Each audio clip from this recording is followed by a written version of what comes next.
Good evening, It's everyone. And, opening the good market. evening, Prableen. Okay. Is it echoing? No, no, Is it, it's okay. It's okay. is it? Okay.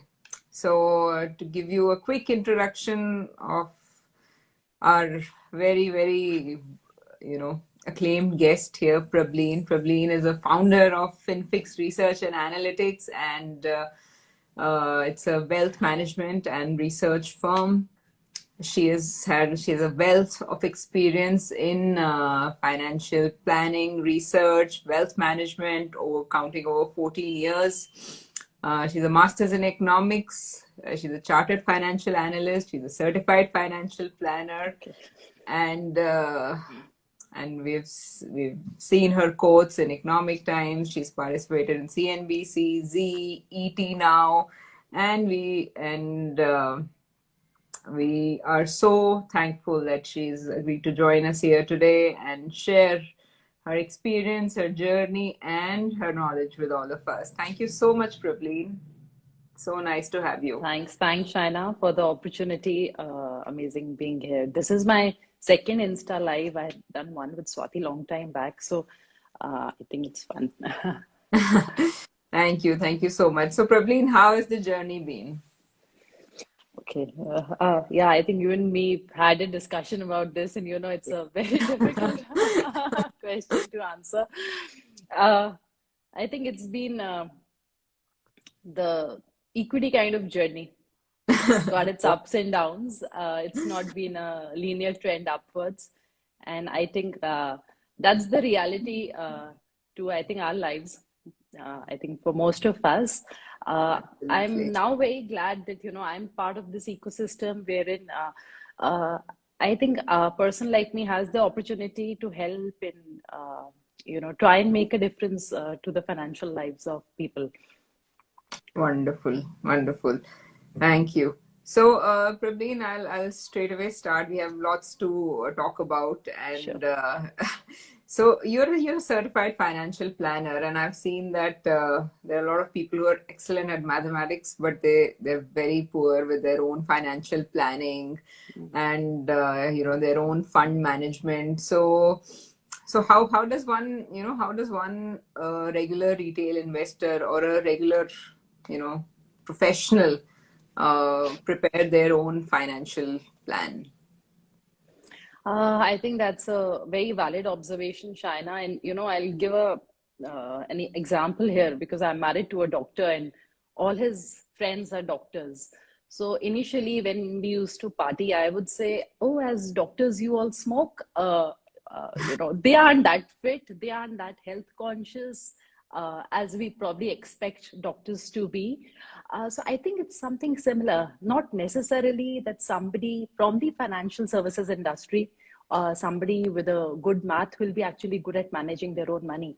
And I have actually come across certain people who are working in different capacities in the in fund houses at the AMC level, and who are not very clued up of about how to go about things. So I think definitely having the right math definitely is not not at all a criteria. And if we look at, how our mothers, grandmothers have actually managed money, it also tells that personal finance is so much to do with, common sense, and a very different aspect of our behavior is, comes into play when managing your money. So if somebody has to set out a financial plan for themselves, I think the simplest way to do it that you decide what is your goal. If I have to invest, let's say, my money for my retirement, I know that I have 2 or 3 decades ahead of me. Somebody Right. who's starting off very young will have a longer time horizon. Yeah. So you at least first decide what's your goal. I think that's the first criteria. Based on that, then you start, deducing. You go backwards, then you see, okay, this is the time frame I have. This is the kind of risk I'm okay with taking. And let me tell you, Shaina, I think in markets like what we were seeing in the last 1 year, a lot of people, their own risk appetite tends to increase unknowingly. They feel Mm, that they're very comfortable with equities. It is only during the market downturn that you realize how good you are, in those times, are you okay? Are you able to digest the kind of volatility that equity brings? So I think having the right, knowing your own risk appetite is so, so crucial here, so Right. that you don't invest in the wrong asset class. And of course, then build up on your financial plan, starting from, how do you divide based on what your asset allocation should be, Mhm. how much to put in debt, how much to put in equity. So these are some of the basics. Right. Knowing your goal is so important, and it's because we deal with investors and we talk to them. People are not very sure about the time horizon. Many a times they say, "नहीं अभी तो नहीं चाहिए होगा तो निकाल लेंगे." It doesn't work not in equities at least. You Yes. have to be very sure how much money can be set aside, logged in. Even if it's down 30%, it doesn't give you sleepless nights. So, spelling it out, I think, take a paper and a pencil and write it down. These are my goals, approximate figures, and that is how you start. Yes. So I think you start backwards. I mean, you go back to your goal Absolutely. and you work back, because Absolutely. that definitely makes sense. You should have a destination in mind so that you know Yes. how what is the journey you have to undertake.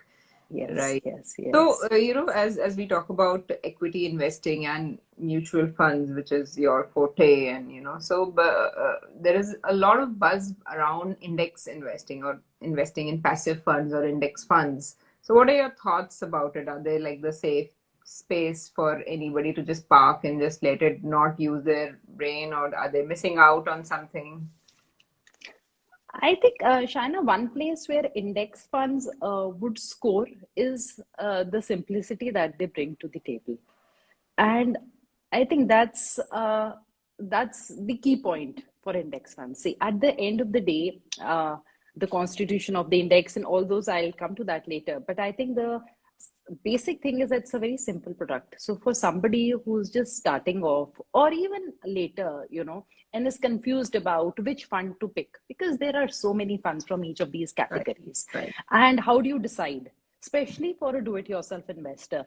I think index funds just make it very simple. So forget about under overperformance. All those issues are not there. You know that you are going to buy the index and you're going to get the returns that the index is going to give you.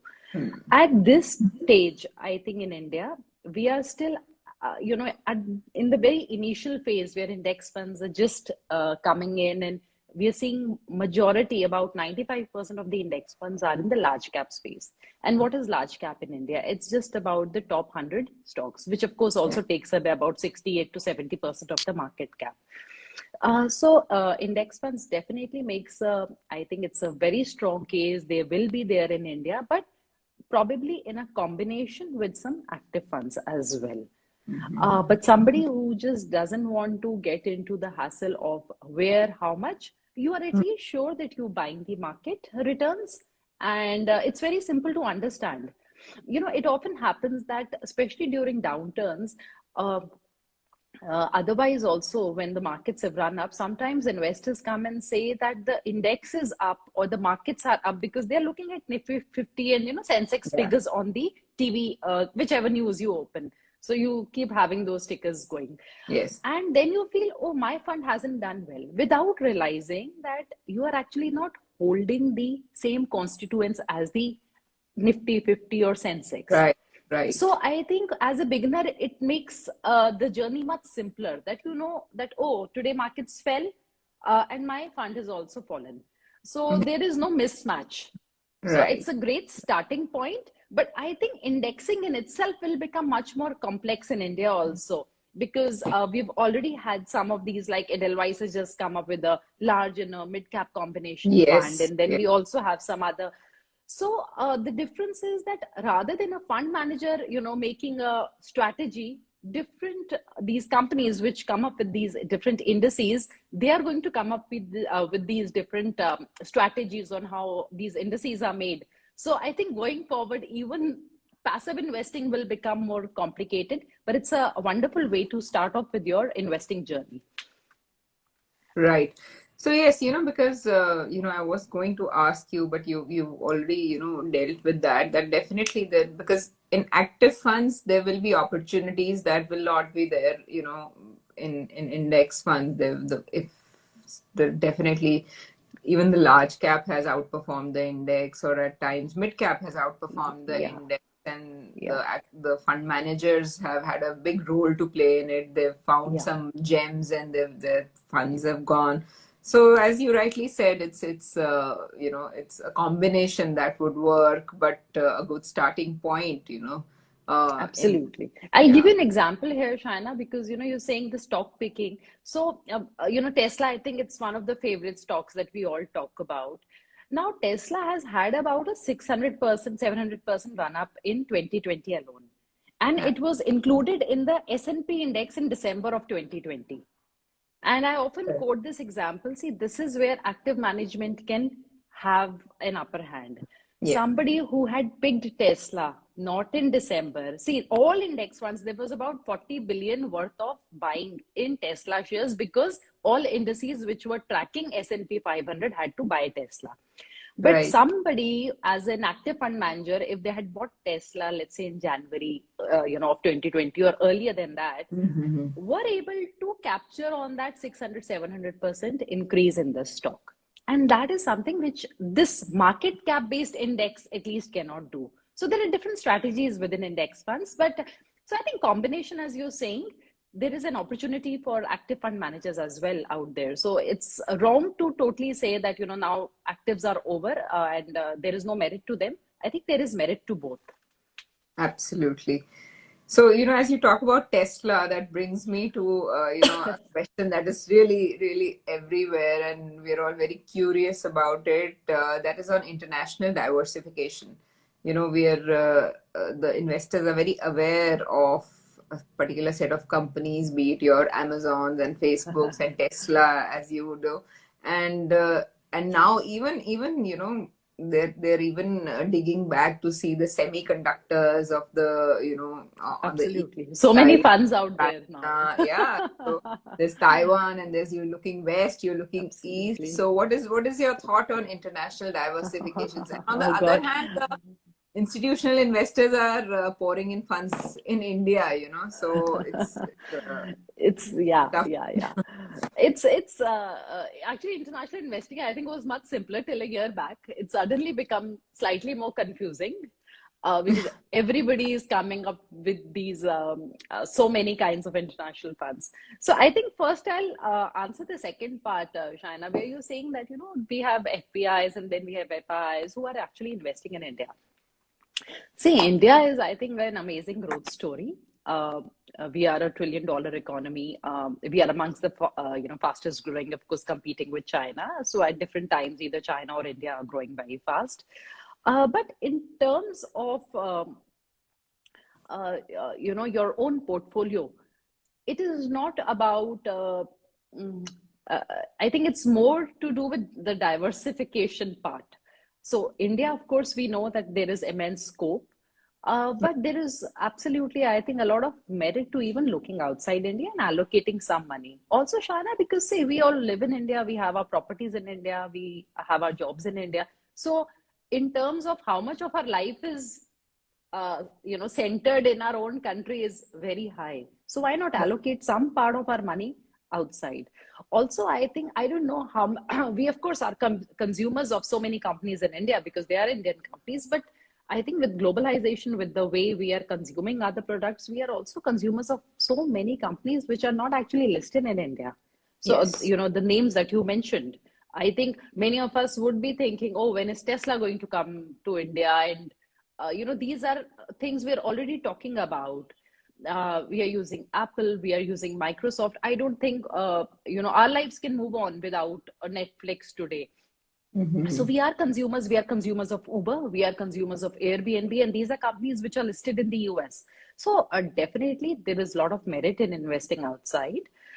Second is also because I think many of us plan to either send our kids abroad or probably travel abroad, some sort of a purpose where we will be using the dollar, the currency.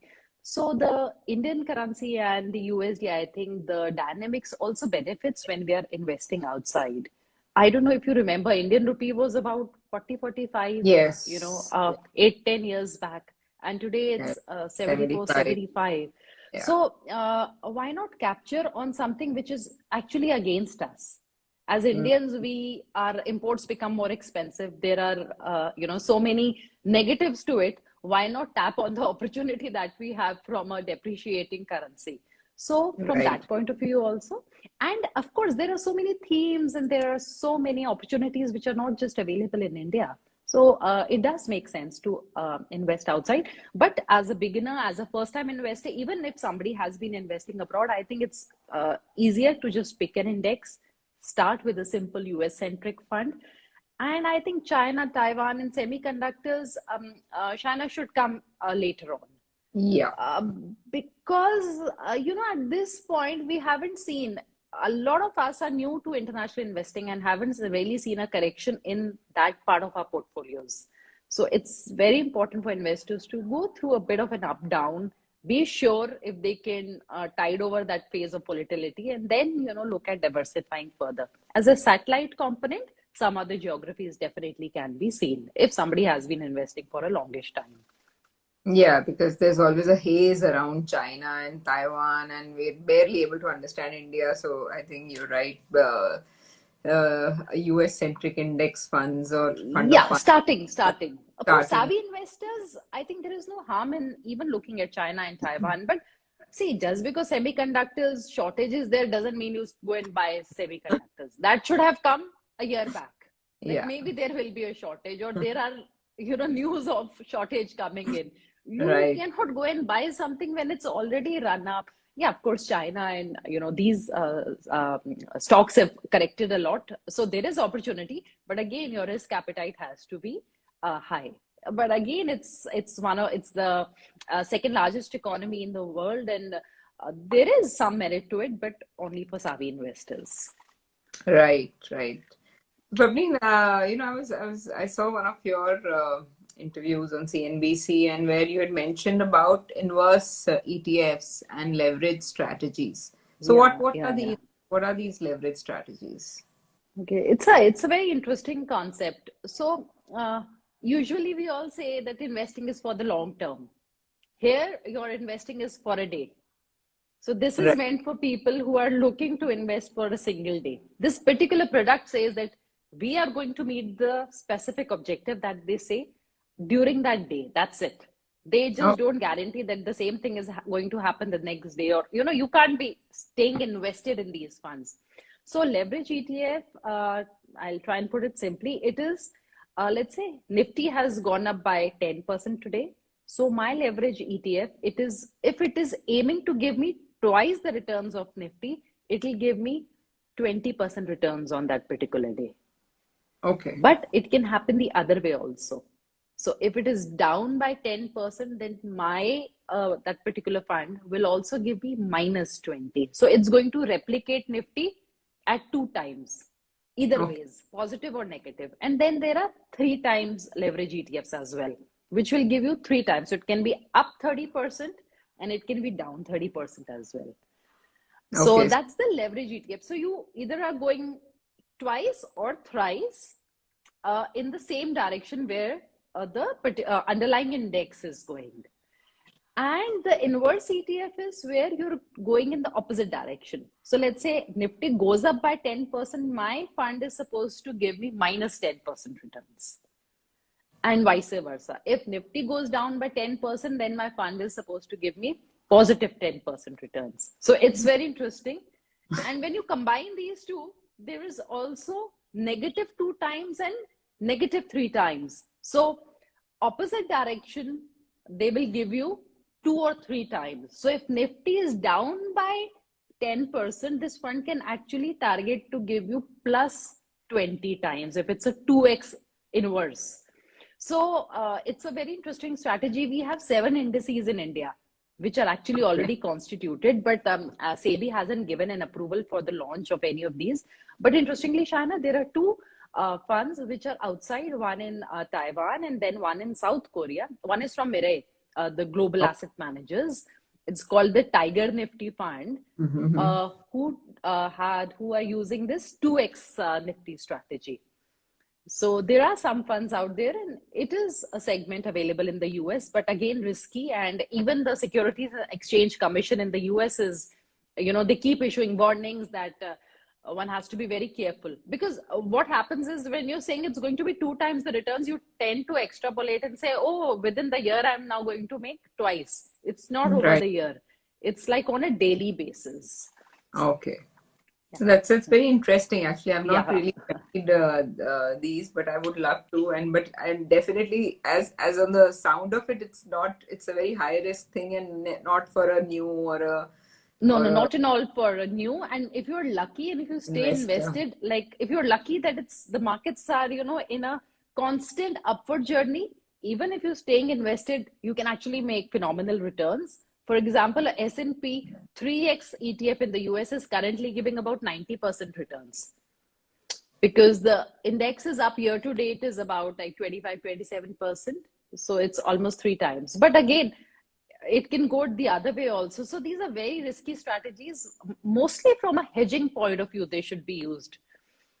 Yeah, yeah, that's interesting. And so, moving on, there's also I've met investors, or I've met people who've been confused between multi-cap and flexi-cap. Yeah, I'm Which also one to? actually a bit You're confused also still. confused.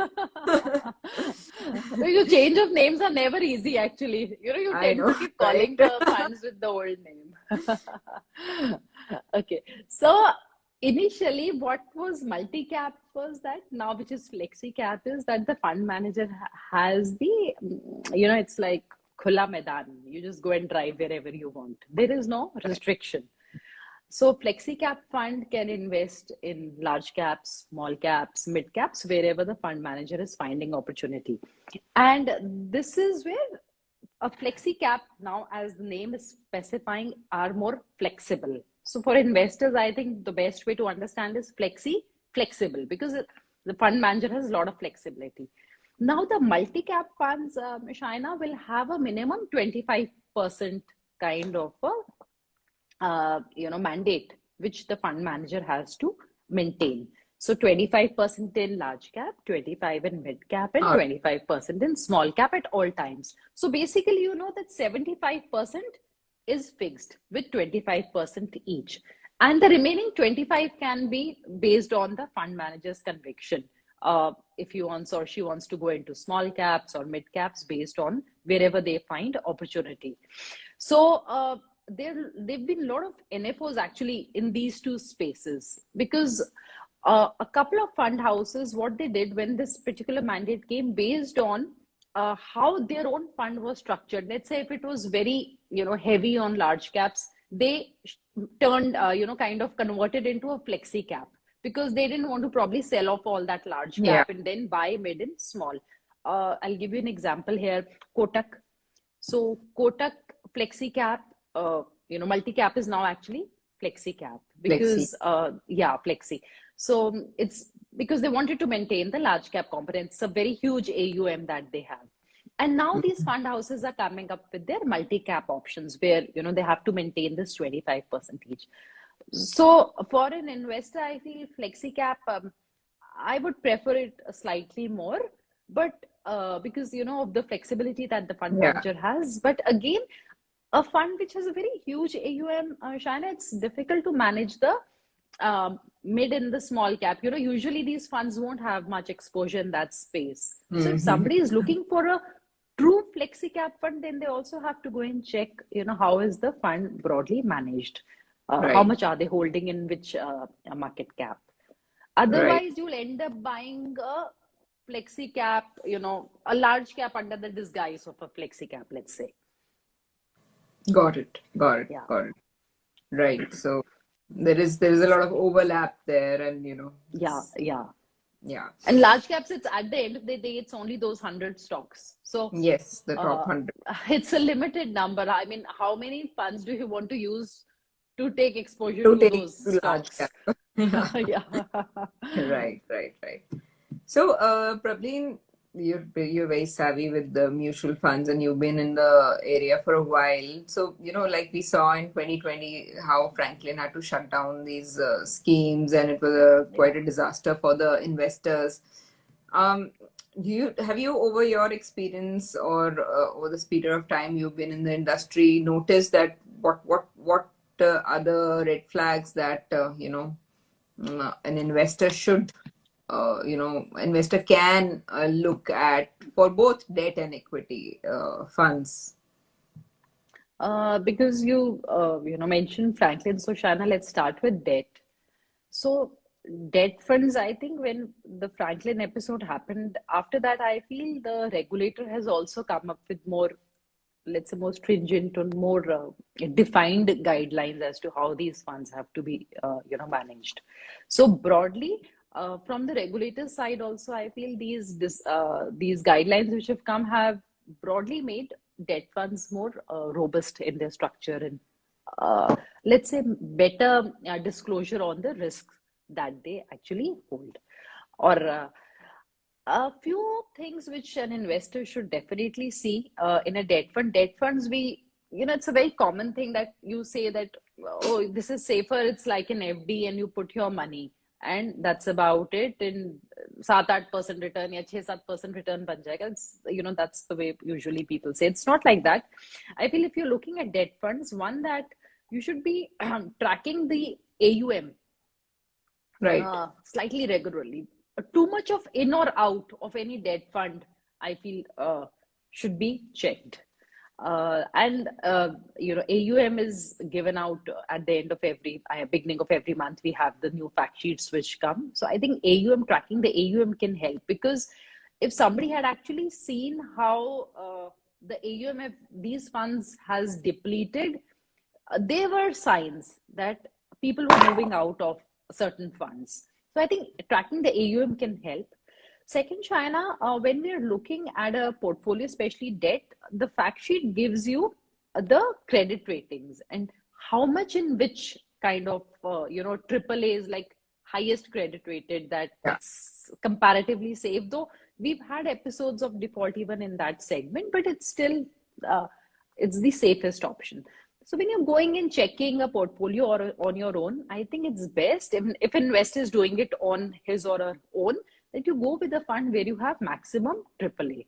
So at least one thing you're sure about, that you're broadly parking your money in a higher credit rated scheme with instruments in higher credit rating instruments.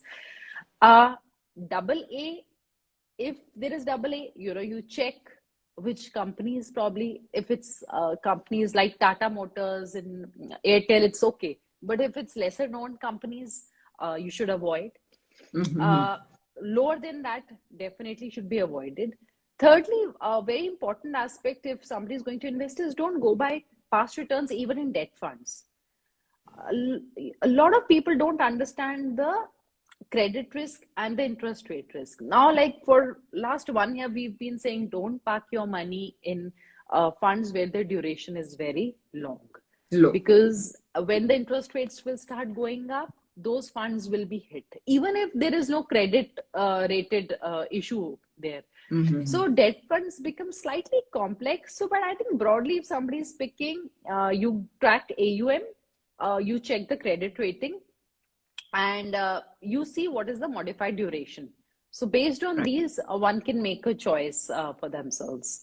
Uh, and I think other than that, then probably they'll be spending too much time on the fact sheet. So I think these three things should be okay for an investor to check if the fund is doing fine. And equities, again, we keep saying don't go by the past performance, no recency bias. Don't just go and buy a fund where past returns are good. So one of the good ways to probably pick a equity fund is, look at the rolling returns, so that over a period of time, you know how the fund has performed, and avoid. I think in equities also avoid something which is very, very thin or very, very huge, depending on, or a huge amount of money has come in. So any, I think, too much of change in the AUM, should be checked, because if you look at it's not that these funds are bad, but if you see funds from Quantum and you see funds from PGIM, funds are good. But what happens is a lot of people park in their money when the returns are looking nice without actually checking how the fund is run. And then there is equal amount of panic as well when the market's correct. So these movements should be tracked. Don't look at the past returns. And if you don't understand anything else, just go and buy an index fund. That's the simplest. If if you're not sure about what to pick, I think best to pick the index. So that's where index funds, I think, are important. Just I think it also track the movement of the fund managers in equity. yeah. What happens is in equities, Shaina, honestly, the fund manager tracking, it depends on the fund house, because some fund houses have a very robust process oriented kind of a mechanism. Like DSP, I would say, is more process oriented. They have a laid out thing. But of course, any inflow and I mean, in and out of people who are managing your money is not great. But ICICI, you see, every fund is like Naren is managing. It's not Yeah. that. His name is there in every fund, So on the face of it, we do tend to look at these things, but there is always more to it. So I feel if you're really confused, it's best to just simply pick an index or look at the rolling returns, because consistency will, as it is talk about the fund. Even if, let's say, there has been a change of fund manager, it can be sometimes for good as well. Yeah. So rolling returns can give you, and it also gives you the percentage, how many times it has been in negative. And so Yes. what are you in for, the minimum and the maximum it can fall. So if you know what is the minimum, that it can also go down to 60% by 60% or 50%, you are at least sure of what you're entering into. Right. So, Praveen, as we were talking about the, as you started talking about the debt funds and how about the liquidity and credit risks and interest rate risks. So, also we've seen or we've observed that, people who have emergency funds or have funds which they would like to, keep liquid, but still get a better return of just, from where they are right now, probably better than their saving or better than their FD or something. So what, and still have a very, still secure their capital. So what do you have? What should this kind of a fund, emergency fund in debt be invested into? Uh, it's a tricky one, Shaina, because when interest rates in the economy are so low, Yeah. I think we were just talking about red flags and things to check. First, be like 10 kilometers away from anything which is looking too good. Because if your fixed deposits are giving you 4%, no fund which is reasonably safe can give you anything like 6 or 7% returns. Firstly, yes, GSEC funds can still offer. They are actually coming with a YTM of about 6% or so. But again, one has to understand that those are for a longish holding period. So honestly, the answer here is that you can't make too much money if you're looking at safety and you're looking at accessibility at the same time in this current environment. I mean, that's the honest answer. If I have to park my own money where I know that I want the money anytime, let's say 3 months, 6 months, I would not go beyond a low duration fund. So it's like ultra short or a low duration, that's the max. A low duration is like with a modified, where the holdings are from 6 months to 1 year. So that's the maximum. Because we are in an environment where we know that if not today, maybe next quarter, the interest rates will go up. Go. So anything which has a longish duration, the returns will be affected, hit, in fact. So likewise, we are still recovering. We don't want to get into too much of this credit rating related stuff. So it's better again to be in safer, higher instruments. So if you're looking at a combination of these two, it is actually not possible to earn too much. Uh, Arbitrage funds can be seen that's from the point of view of somebody who's in a higher tax slab, because it gives you the equity taxation. I think that's one segment which can be seen if you have a 6 months to 1 year horizon, because maybe your post-tax returns can be better. In a debt fund, Right. your whatever your returns will be added to your income. Here, at Mm-hmm. least you just pay 15% short term. If you've held it for like 1 year till 1 lakh, there is no tax. So post-tax returns can be better. So in lieu of the emergency fund shouldn't be parked in anything other than actually a FD or a liquid fund. But if still somebody is looking for and is sure about the horizon, then maybe low duration or an arbitrage fund can be seen. Right, right.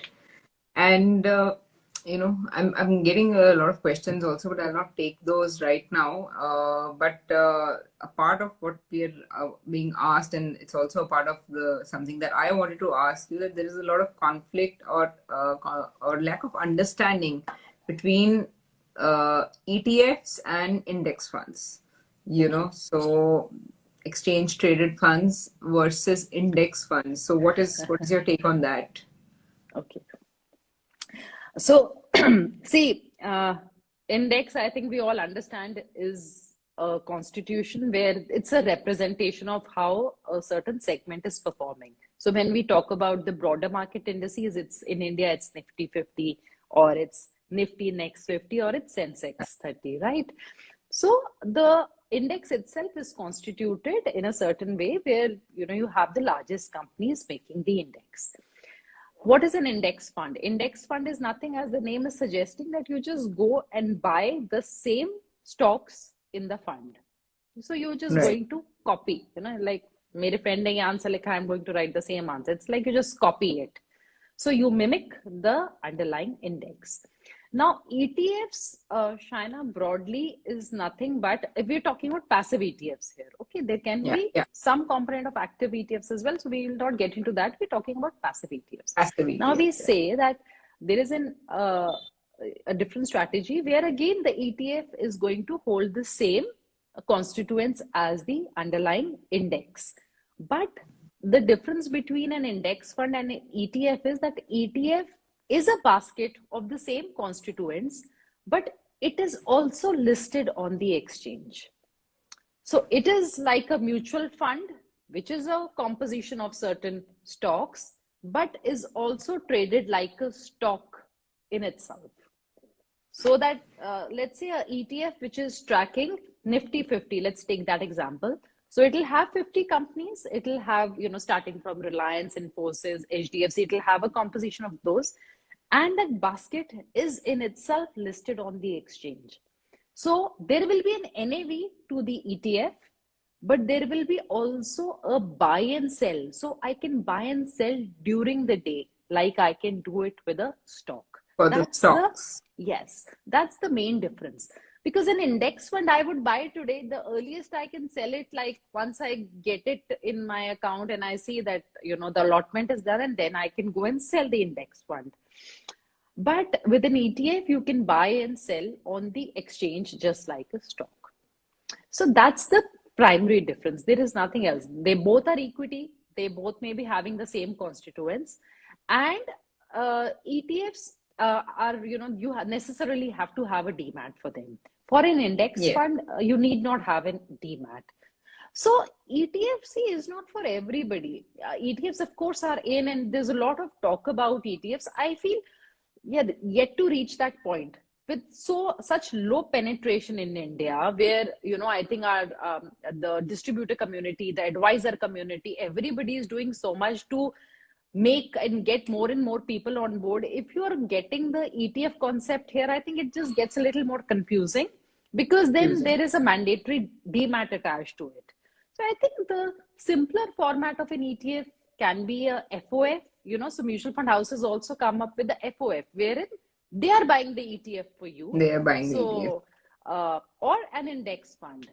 That's simpler, I feel, at this stage in India, where we have very low penetration, though ETFs eventually, the segment will grow. But broadly, the purpose is that you're mimicking an underlying strategy of the index. And if you're a Right. very, smart, savvy investor, you may want to buy it during the day and sell. But then that's for very, let's say big numbers or active investors, not for everybody. Yeah, I mean, surely it's not for somebody who has a day job and it's just has a goal-based fund. No, no, So yeah, absolutely. I mean, ideally, why process. bother so much? Exactly. If you're going and actually, investing a little in ETF and then trying to buy, sell, no, I think that actually just defeats the purpose. It has that option, but it doesn't mean that you have to exercise it. So you're even okay buying an index fund directly if that's Right. available. Right. So, Praveen, I actually, have met investors or since mutual funds are popular, but they have everything in their portfolio. They have like 20, 30 funds. In fact, uh, I think a few weeks ago, I saw somebody's portfolio which had 75 funds. So, and chote, and there were so many of those, and there were Yeah, yeah, index of five, there were pharma of five yeah, different companies. It was yeah, a complete mess basically, and I yeah. really don't know how they are going to Yeah, it's sad track actually. It's it. sad. And Yeah, yeah. so for a investor, retail investor, how should they actually have a very neat MF portfolio? To Portfolio. very simple and neat. What is an ideal Uh, one? yeah, sadly, actually, it happens, China. Over a period of time, investors do tend to buy a lot. The maximum I've seen is I think 92 in a portfolio. And it Wow. took me a very long time. If you are trying to reduce the numbers too much, there is so much, taxation, exit Exactly. loads involved. It's not easy to condense such a portfolio. So, see, for somebody, let's first take who's already stuck with a portfolio which is now there. And it is also the fault, I think, of the industry somewhere because every NFO which comes is so tempting, or it is at least portrayed as wow, it's like your portfolio won't move if you don't have this particular NFO in your portfolio. It Right. just seems the FOMO is created is so high. So over a period of time, investors tend to pick strategies. There are new and new strategies coming, and there is no harm in buying. But I think the first and foremost is you have to actually ask yourself that question: Do you really require it? Do you need it in your portfolio? What is the purpose? That Hmm. is so important. Because let's say if I go and buy a particular fund today, and all I'm doing is investing, let's say 10,000 rupees a lump sum in an NFO, even if it is giving me 100% returns, then also it is not that big an amount. So that has to be understood. How much are you allocating? So there is no point of having too many funds because even if they perform very well, there won't be any meaningful difference that they make to the overall portfolio. And then there'll be some bad picks as well. Yeah. So, for somebody who already has, I think the first thing they should do is that try and reduce or exit from, let's say, if you have three funds in from one category, try and exit. Just keep one from one category. The first step, Right. reduce multiple funds within the same category. And then I think the second step would be that which all categories do they require? Because the portfolios tend to become very highly risky. Ideally, if I have the choice, I would want that you're able to count your funds on your fingertips. Right. So, though we can do with about 4 to 5 funds in a portfolio, China, but then, we also have debt funds and now we have international funds. Maybe some allocation to gold as well is not bad. And now, we're coming up with silver ETFs and also FOF for that will also come. So I think the maximum is your 10, fingers. That's the max. But then that includes your debt funds also. That includes your global funds also and your regular equity. So if Right. you're starting off, I think build a core. So your core is, Haroz, what do we eat? We eat chapati, we eat sabzi, dal. The core is your very basic, boring stuff. It's okay to go and eat samosa chaat and whatever once in a while you go and eat Italian. So these are the fancier things like in your diet, in your Yeah. portfolio, they would be your satellite holdings. So the core has to be your large cap and your mid cap broadly. because large and mid is as it is making up the I mean, you're covering the Indian markets, right? So one fund from each, probably, or an index, or whatever strategy they want to take, and then gradually, you add on one global allocation. Debt funds you should have for liquid, maybe, or if you're holding a FD or a liquid fund. I always emphasize a lot that you should have a debt fund even for near term goals. I encourage that. Even for buying a car, even for buying an iPhone, do an SIP in a debt fund. Let it be there. So, a debt fund should be maintained even for these near term kind of goals or Right. buyings, so that you're not going and touching your equity investments during that time. And nor can you take out your money from, let's say, your PPF or EPF.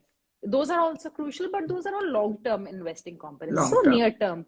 So, Yeah. broadly, you have your core large cap, mid cap kind of strategies. One global, flexi cap is a decent option. Then you add a liquid for your emergencies, and a near term corpus should be there in another debt fund, which can be a low duration fund.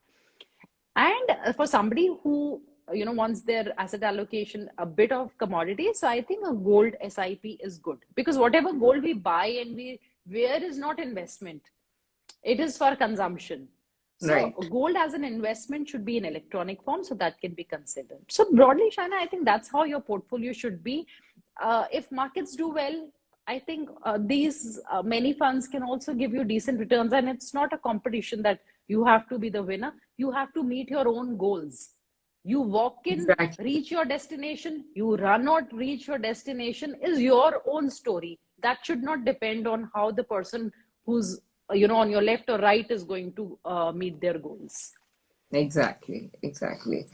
So yeah, I think that's very comprehensively explained. Thank you for that. I mean, you covered everything, and it's still very neat, and it still covers everything, and there's no confusion in, and there is no sorting out that's to be done. So definitely to resist from, extra investing or all the NFOs, as you say. So yeah, that's Yeah, we say that you should not unnecessarily add in all, and then during such good markets, I mean, we've almost had, like, I don't know, hundreds of NFOs, I and there is know. still so many lined up for approval, and each of them is presented in the best possible way. So, with due respect to everybody, I'm from the same industry, but it's sometimes unfair actually for the investor, because you're too confused and you're made to feel as if you're missing out on something really big and nice.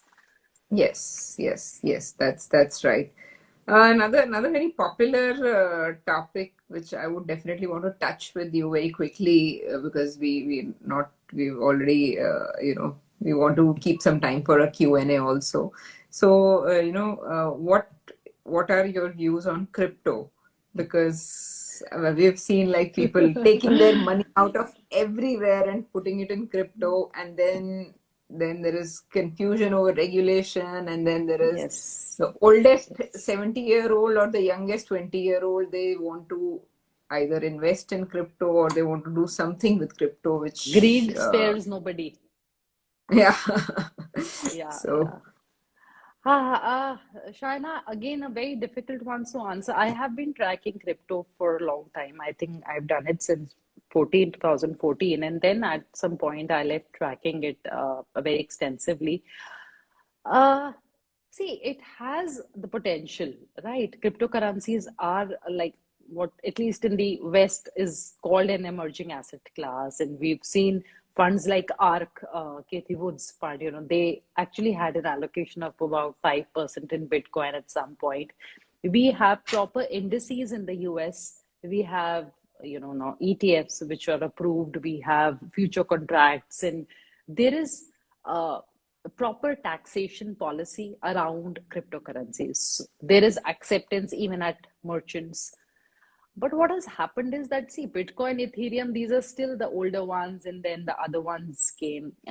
Some of them were made popular by Elon Musk. Uh, I would say, see, it's a very, very risky asset class, if I have to call it. And it is, majority of the people who are investing is because they feel that is not because probably they understand the technology or how it works. It's because, or they have conviction in that, oh, this is going to change the world. It's actually to make money or double your money or triple your money or whatever. If you have, somebody had asked me on Insta only, I think today, should I invest? So my answer, I think, 5 years back was also the same. Today also it's the same. If you have everything set right in your life, you have a financial plan in place, you have your EPF, you have your PPF, you have your term plan, you have your health cover, you have your investments going very nicely, your life is pretty sorted, and you have some extra money which you can afford to lose also, you can go and invest. Why not? You learn because you're Yeah. going with the mindset it's okay. If I lose that money, it's okay. But Right. telling your parents to give you some money, I want to invest in crypto, I'll double it up. No, no, no, no ways. Or even jeopardizing your own financial plan or reducing your SIPs and then allocating that money to cryptos is not the right thing to do. So it is probably the fanciest thing in your, let's say, the balanced diet, what you call asset allocation. So let's call it the mirchi. How much mirchi can you have with your balanced diet? Part is okay. It can add something to your taste, fine. But how much? Especially given the fact that the regulatory scenario in India, not today, it has always been Always. very, very, unclear of how the regulators see it and what they want to do about it. And not today. RBI has been coming with something or the other around cryptocurrencies. They did that 5 years back, 4 years back, 3 years back. So, and now I think it's only great the way these exchanges have. I mean, why is everybody going and investing in crypto? Is obviously you're looking to make quick money, Yeah. and if that is the intent, the the very reason why you're investing is not right. If you're Yeah. investing from an asset allocation point of view, sure, maybe you can invest, but try a very, very small amount. If you have to put it in percentage, maybe 1 or 2% of your portfolio can be in crypto. That's Right. about it. That's about Yeah. it. But one should Yeah. be very careful. And things like what you're saying, a 70-year-old, and people are actually putting their own financial, the future at stake to invest, which is, I think, is wrong. Yeah. So yeah, I mean, especially with no regulations in place. In fact, now they're getting more watchful rather than making it easier with the recent, with the recent. Absolutely. We saw China ban it. Something or the other has been happening every now and then. It's fine. I myself, I do support the concept. It's great, the technology, and it's an amazing concept. But how much are you wanting to allocate from, the financial planning point of view? I don't think people are actually. So the reason I said, it's more of that we're just looking at some quick money. We're trying to see investing honestly. If it was that simple, everybody would have been super rich. It's not. You have to go through some amount of pain. It is a boring process. I don't think there is instant wealth creation. There is nothing like instant wealth creation. And sometimes, even if there is, then people are not able to manage it well. Yeah. And it's not sustainable at Yes. It's not, times. And, yeah. Yeah. even books, we tell us if you read, money related books and finance related books. So maintaining and ensuring that whatever wealth you've created is there, and that is equally Right. important. Yeah. Yeah. So yes, crypto was one of our last questions. It's an interesting concept. Yeah. If somebody has to, I think, go with the top market cap cryptos is only top five Right. maybe. So I think as we are coming to a close for this session, so any before we take on a few questions that we have, any last advice to a retail investors, any mistakes that they should not make, Your or audience will not like me because I'm going to give all the it's the boring gyan. Just introspect and see, or just look back and see how your parents have managed their money. They have ensured that they don't spend on things that were not required. They have never taken loans, used credit cards for fun and for shopping and for indulgence. They have always saved from whatever little tight budgets they had. And China, I think all of this is actually the crux of personal finance. जितनी वो चादर है उतना पाँव को फैलाओ. You know, that's what personal finance is, so that you have something which you can save and invest. And investing is boring. It should be boring. It should not be exciting. Please keep some money separately for whatever excitement part, you know, investing excitement that you seek.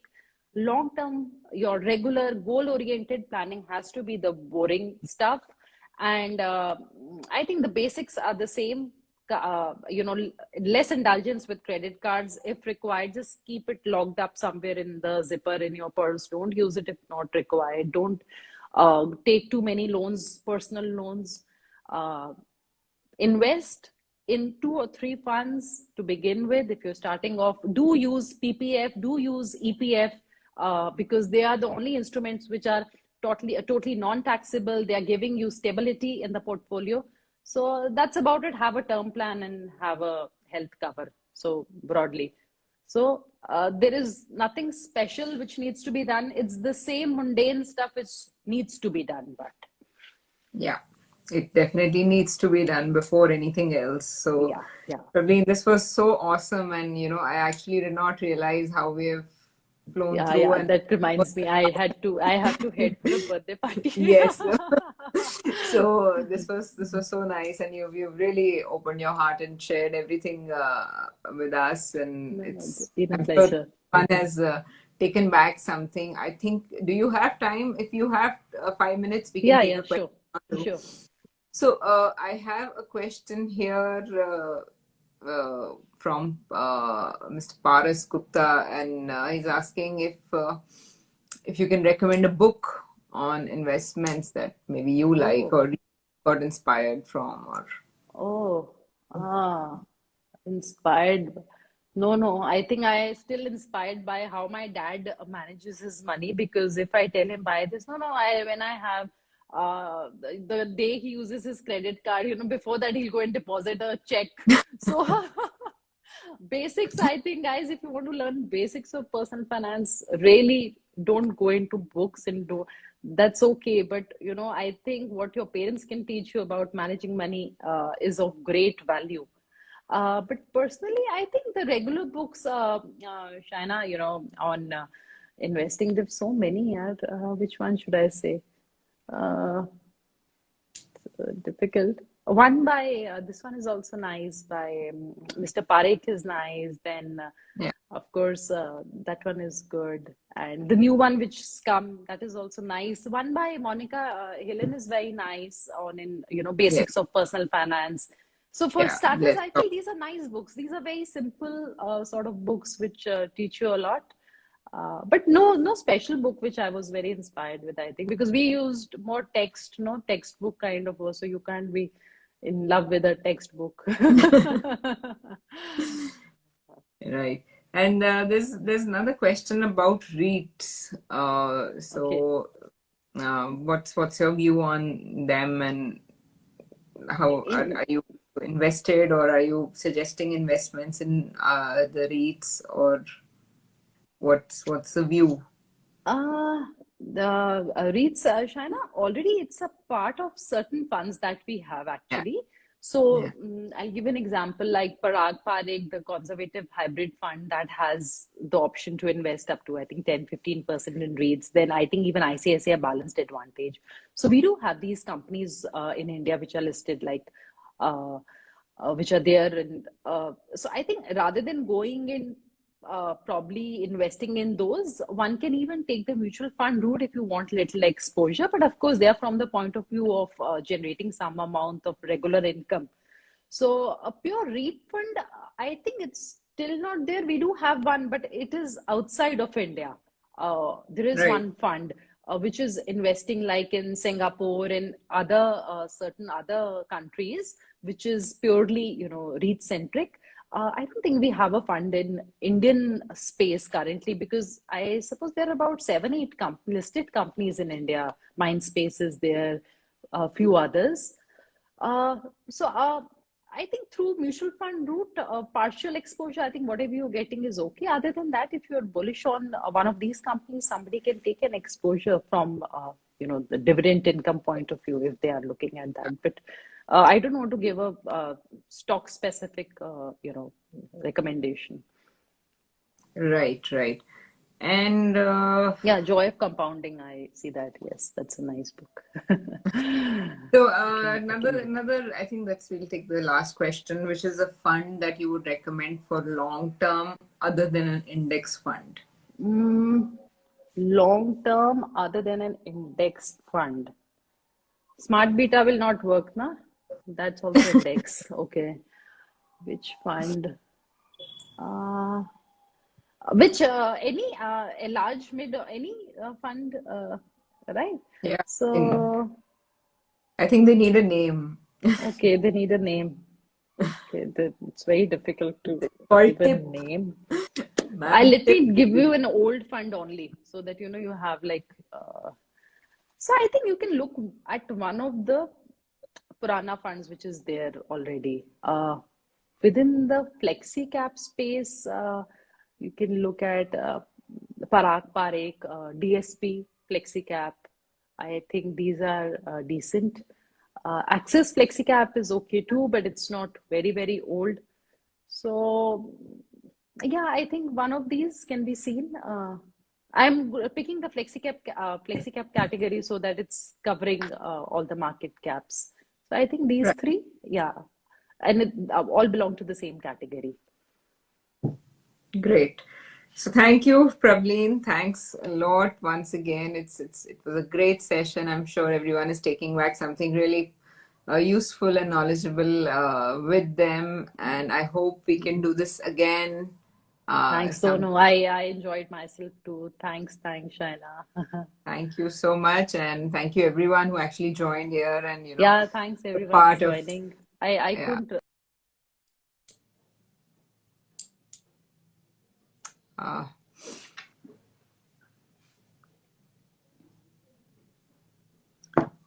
so I think we probably lost Prableen, and we